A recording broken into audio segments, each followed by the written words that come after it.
आम को फिर चूना लगा दिया। तेजस तैयारे खजान रसीदा पत्तों की मानिंद गिरने लगे, लेकिन खरीदारी बरकरार। तैयारा हादसात के बावजूद भारत के फरवरी 2021 में 180 तेजस तैयारों के लिए 110,000 करोड़ रुपए के सौदे। दूसरी जानिब भारतीय दिफाई कंपनी हिंदुस्तान एरोनॉटिक्स लिमिटेड ने लाइट कॉम्बैट एयरक्राफ्ट तेजस के तबाह होने की तरदीद कर दी, ताहम शवाहिद पेश न कर सकी। दिफाई माहिरीन का कहना है कि अगर वाकया इतना ही मामूली था तो फिर पायलट के एजुकेशन और तैयारी को शदीद नुकसान पहुंचने की इतलात क्यों सामने आई।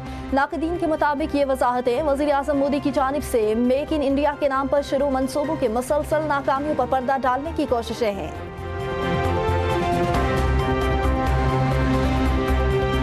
बानी पीटीआई का पिम्स अस्पताल में आंख का दूसरा मुआयना। बानी की मुतासरा आंख की बीनाई के लिए दूसरा इंजेक्शन लगा दिया गया। पिम्स के जारी करदा एलामिया में कहा गया, बानी पीटीआई को NTVEGF इंट्राविट्रेरियल इंजेक्शन की दूसरी डोज दी गई।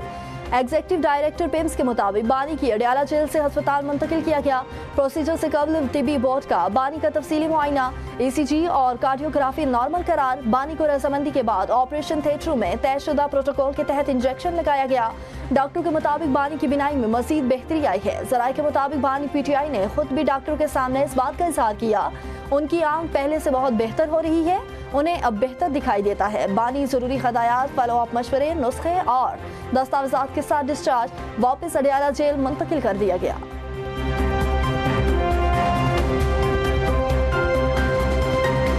बानी पीटीआई के तिबी मुआयने के बाद इतला दी गई कि बानी की आंख का फॉलो अप प्रोसीजर किया गया। चेयरमैन तहरीक इंसाफ बैरिस्टर गौहर का एक्सपर्ट बयान, कहा पार्टी का भी वही मुतालबा है जो बानी की फैमिली का है।